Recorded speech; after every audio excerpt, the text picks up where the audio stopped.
we have some stuff to cover. I'm gonna put this plainly. This is going to be a very disorganized video. My hype cannot be contained. I didn't know like how to structure this, so I just threw a bunch of images in a random order into my video recorder. We're gonna just do them as we go.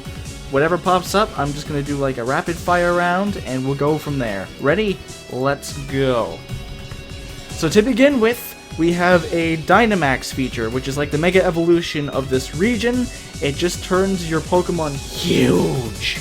And this isn't restricted to a single Pokemon like Z-Moves or you know, Mega Evolution was. This isn't like Caesarite X, where it just turns Caesar and only Caesar into a Mega Evolution. No, this can turn any Pokemon into a Mega Evolution. You get it for one turn, you can do it once per battle, and it lasts for 3 turns, and it turns all of your moves into super attacks. That's awesome. Gyms themselves are just a stadium between you and the gym leader. No one else. There's no gimmicks, no puzzles, no nothing. It's broadcast across TV to the entire region. It's awesome, and I friggin' love it. This is the kind of attention to detail I wanted from the very beginning, and now I have it, and now I'm happy. Let's keep going. So you have your rival. His name is Hop. That's a dumb name. I love it. Hop is going to be another one of those quote-unquote friendly rivals, but unlike, you know, Shauna or Serena or any of the other rivals before him, excluding, you know, Blue, Silver, and Wally, etc., etc., he has an ideology, he has a goal in mind, he wants to surpass his brother and become the champion. Why is that important? Because his brother is the current champion, and Hop strives to be just like him. He wants to carry on the family tradition of becoming the champion of the Galar region. We also know for a fact that the final stadium where you face off against the champion is no longer in that tower. It's in an actual stadium in a town. What is that tower for? Probably the battle tower in post-game or something. I don't know. Next. This is the professor of the region, Professor Magnolia. She studies Dynamax. We don't know anything about her so far, but she has a weird pendant necklace on, and she's farsighted, or nearsighted. I don't know. I find her cool. I like her design. We haven't had an old professor since Oak. Was Elm old? I don't remember if Elm was old. I don't think Elm was old. Anyway, this is Magnolia. She studies Dynamax. Inside of her lab, there's like a bunch of plants and things, and there's so much I want to talk about. Magnolia has an assistant. Sorry, I'm getting a little bit jumbled up here. Bleh. So her assistant is her granddaughter Shauna. We don't know what Shauna does yet. I assume that she helps with filling out the Pokedex and things like that. Ugh, truck just went by. I'll cut that out, don't worry. You can see she's like has all these heart pins all over herself. She's rather shoddily dressed, like she just threw herself together. She threw a coat over her backpack for some reason. I like her design though. And her little icon down in the bottom left, she looks like she's a little bit disorganized or flustered. I wonder if that's going to play into anything. And then finally we have the gym leader Milo. We did get the reveal of the champion, but I'm going to ignore that because I don't like the champion being revealed early. That's the one thing I'm going to omit. Let's go. So Milo is the gym leader. Did I say Milo or Mirio? Did I call him Deku? No, he's Milo. Milo is the first gym leader you'll encounter in the first stadium. He is a grass-type user. I believe he has 3 Pokemon, not just the one. Don't know. Wasn't specified in the direct. But I believe you take 3 Pokemon into the gym. We'll move on from there. Now you know, when it comes to the Pokemon, they didn't do us dirty. So in the top left we have Dreadnought, the bite Pokemon. He's based off of a snapping turtle. Common snapping turtle. You will find those anywhere in like North America or Eastern Europe. Places like that. Western Europe, sorry. I am all flustered from the hype. Forgive me. To the right we have Wooloo, the sheep Pokemon, not to be confused with Mareep, the sheep Pokemon. Don't know a thing about them. I believe they're a normal type by the looks of them. Yeah, they wouldn't be normal ground. I think they're just normal. To the right, we have Gossifleur. Now, Gossifleur is the only evolving Pokemon we see in the entire Direct. They are a grass type. I don't know if they're grass and fairy. I think they're just grass because they're featured in the grass gym. And they evolve into Eldegoss, the Cotton Bloom Pokemon. Eldegoss has like this whole seed and petal thing going for it. I don't know if that's going to be its gimmick. It's probably going to use Seed Bomb and Leech Seed and things like that. Probably going to be a stall Pokemon. And then we have Corviknight down in the bottom right there. Now, Corviknight is interesting because you can find them in the overworld, and they're going to replace HM Fly, from what I understand. We won't be having HMs, I guess, in this world, and that's going to be another thing we're going to cover. So Corviknight is the Raven Pokemon. They are dark and flying, obviously. I don't know what else they'd be. Obviously, they're dragon flying, fairy flying. No, they're going to be dark and flying. Just like Murkrow, I believe that these are rivaling species or something like that.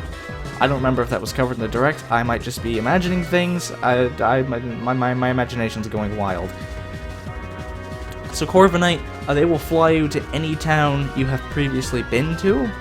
I don't know how that's going to work when you're out in the wild. We're going to wait and find out. Now, they didn't show us how catching in-game works, so we don't know if it's going to follow the Let's Go way of catching, or if it's going to be its own, back to the handheld ways of catching. We'll find out when we get there. But in the bottom left, you'll see Zamazenta and Zacian. Now, we know nothing about these two, except they are the two box art legendaries for the Galar region. Galar, it's Galar. Learn that today, it's Galar. We don't know what their types are, we just know that Zamazenta is based off a shield, and Zacian is based off the sword. Zamazenta is defensive, Zacian is offensive. During the trailer, they both kind of sniff each other, get each other's scent. Then the petals and leaves around the clearing they're in start to flow upwards, something ominous is coming. Then they ready themselves for battle, and then title card, end of trailer, end of Direct. So, we might be saying goodbye to Roots. I believe what's here is called the Wilds. Now, the Wilds replace Roots altogether, and you can go from one city to another, I believe. And in the Wilds, you can actually see Pokemon on the map, and I'll put that in post.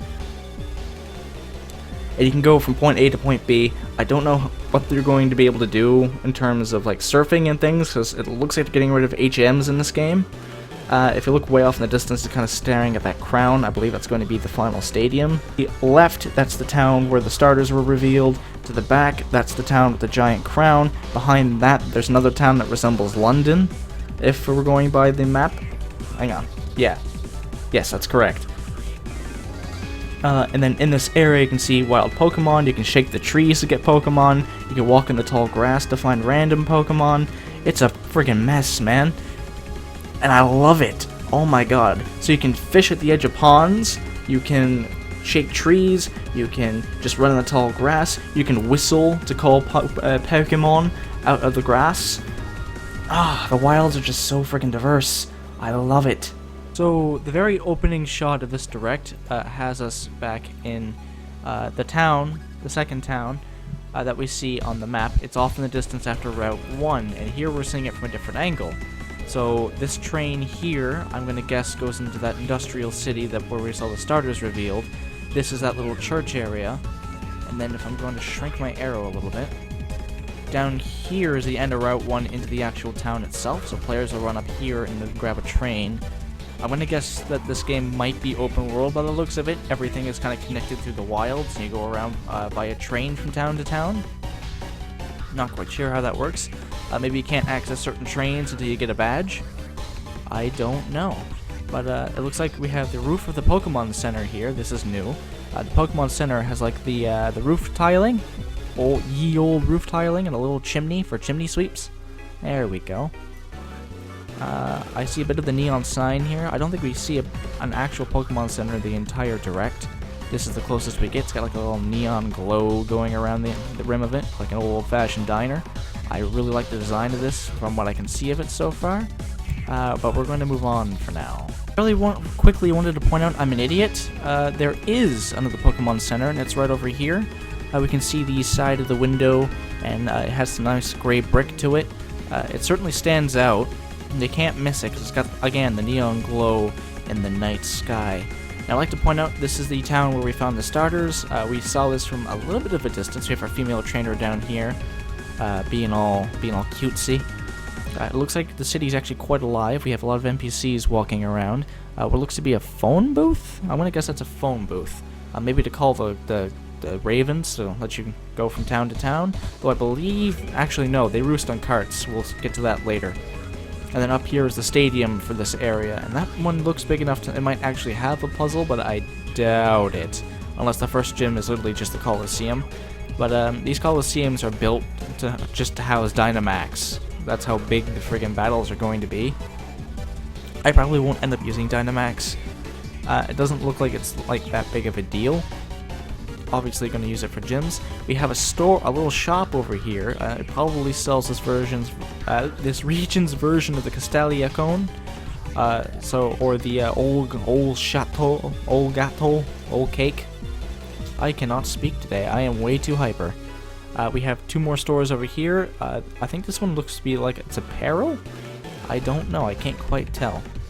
And then up here we have the gears where Score Bunny was running. On. And we have this strange banner here, and this caught my eye earlier. It has what looks to be a weird-looking Pokemon on it that we're not familiar with, or it could just be like a misdrawn Electabuzz. But I don't know what that is. That definitely looks like a Pokemon in a t-shirt, though. And then further down here, that looks to be something, and that looks to be something. I'm not quite sure what, though. Was certainly an interesting shot, and I also wanted to note there was a better view of the Pokemon Center in the last shot. I just didn't get a good enough shot. Sorry, blame me, my bad. Okay, and now we have what appears to be just a shot of another stadium, like an old castle-like town. So this is the town that you would meet just before the town that looks like London. We have a couple of buildings up here with ramparts on them. I think they're all connected to the stadium.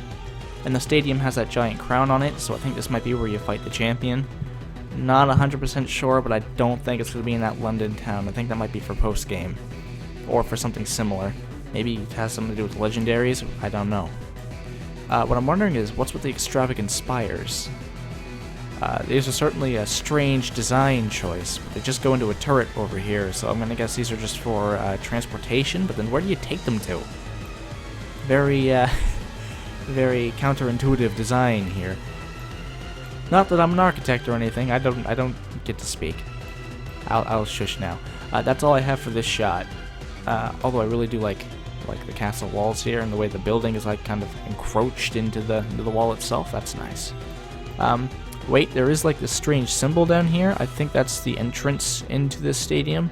But then there's a ramp here that also goes up. So I don't know what this could be. This could be a different kind of Pokemon Center. We'll find out. That's just my guess. Could be another store.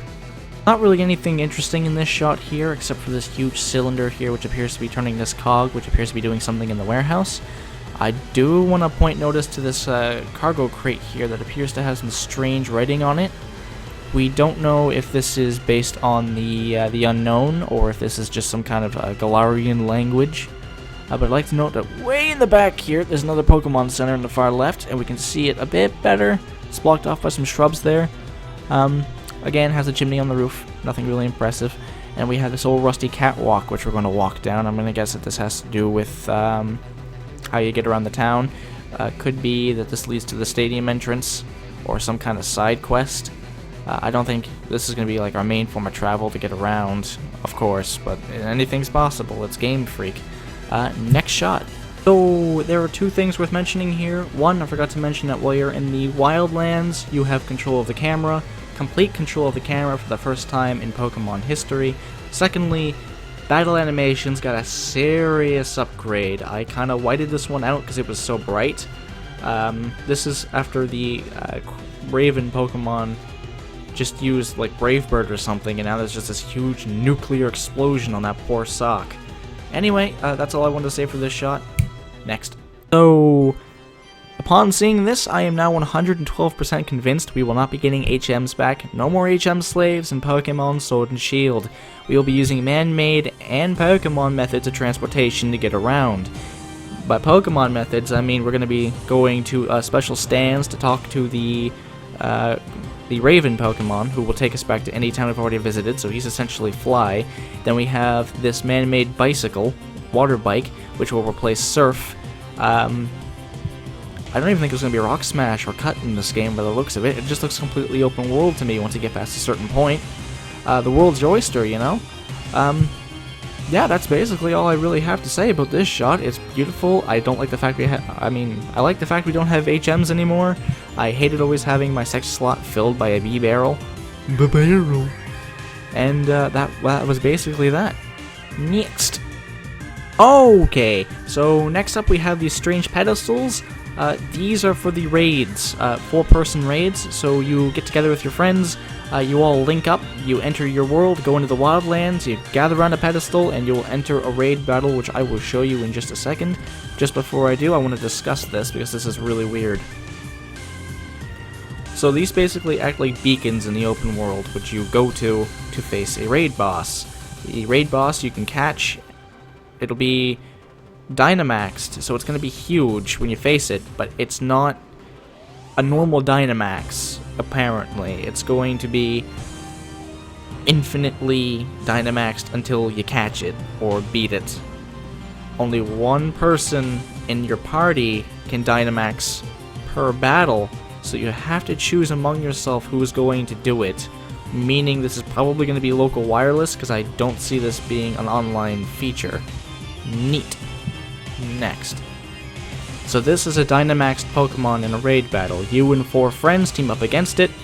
You try to catch it. If you catch it, great. It'll get special bonuses, I think they said. I don't know what that means. This thing is permanently Dynamaxed throughout the battle. Only one of you can Dynamax during the battle. It is huge. It'll employ really difficult tactics. Apparently this is the Gamefreak's way of adding hard mode. Go for it. I don't know if you can take these things on solo, if it's just you and another person, or if it has to be you and 3 other people. It wasn't specified, but you know.